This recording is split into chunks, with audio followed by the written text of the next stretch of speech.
सुप्रभात बच्चों। चलिए हम लोग अपनी हिंदी व्याकरण में पार्ट 2 को पढ़ते हैं आज। ठीक है, पार्ट 2 का नाम है भाषा के रूप। देखिए पेज नंबर 7 आप अपनी बुक में ओपन कर लेंगे। ठीक है, भाषा के रूप क्या है? भाषा के रूप पार्ट 2। बच्चों हम अपनी बात अलग अलग तरह से कह सकते हैं। हम अपनी बात एक दूसरे को अलग अलग तरह से कह सकते हैं ना। देखो ये लड़का है, इसने अपनी बहन को फ़ोन किया है बर्थडे विश करने के लिए। देखो फ़ोन पे बोल रहा है जन्मदिन बहुत बहुत मुबारक हो, और उसकी बहन सुन रही है, वो बोल रही है धन्यवाद भाई, है ना, बोल रही है ना। यहाँ पर हम अपने एक दूसरे को क्या करके बोल करके अपनी बात बोलते हैं। जैसे तुम लोग स्कूल में सुबह सुबह आते हो तो बोलते हो ना मैडम गुड मॉर्निंग, अपने फ्रेंड्स लोगों को गुड मॉर्निंग बोलते हो। तो यहाँ हम अपने बोल कर अपनी बात सुनाते हैं, तो इसको मौखिक भाषा कहते हैं। इन चित्रों में अंकित बोलकर अपनी बात कह रहा है और सेजल सुनकर समझ रही है। यह भाषा का कौन सा रूप है? मौखिक रूप।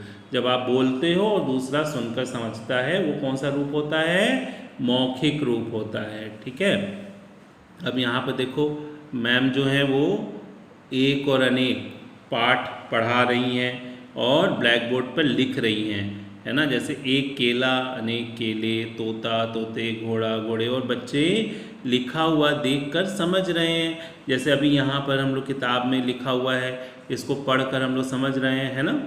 तो अध्यापिका, अध्यापिका मतलब टीचर, श्याम पट मतलब ब्लैक बोर्ड पर लिख रही हैं और बच्चे पढ़कर समझ रहे हैं। ये भाषा का लिखित रूप है। ये कौन सा रूप है?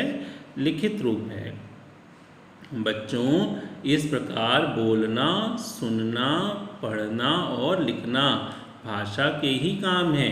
इसके द्वारा ही हम अपनी बात दूसरों तक पहुंचाते हैं। हम अपनी बात दूसरों तक कैसे पहुंचाते हैं?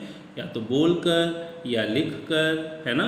ये दूसरों तक हम लोग अपनी बात पहुंचाते हैं। तो भाषा के कितने रूप हैं? भाषा के 2 रूप हैं। कौन कौन से? मौखिक रूप और लिखित रूप, है ना। ठीक है, किसी को भी हम अपनी बात समझाने के लिए हमें भाषा का उपयोग करना पड़ता है। अब जैसे सुबह न्यूज़पेपर आता है ना।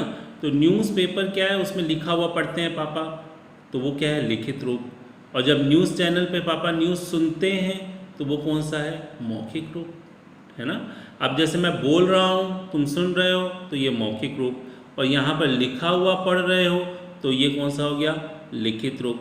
जैसे तुम्हारा एग्ज़ाम होता है ना एग्ज़ाम, तो पहले क्या होता है? ओरल टेस्ट होता है। मैम तुमसे पूछती हैं और तुम उसको आंसर बताते हो, ये मौखिक रूप। और फिर जब लिखित टेस्ट होता है, रिटन टेस्ट, उसमें क्वेश्चन पेपर मिलता है। क्वेश्चन पेपर में जो लिखा हुआ होता है उसको पढ़ करके तुम कॉपी पे आंसर लिखते हो, ये कौन सा हो गया? लिखित रूप, है ना। तो भाषा के कितने 2 रूप हो गए? 2 रूप, मौखिक रूप और लिखित रूप। ठीक है, आप इस चैप्टर को रीडिंग लगाएंगे, ठीक। फिर हम लोग अगले क्लास में इसके प्रश्न उत्तरों को करेंगे। तब तक के लिए बाय।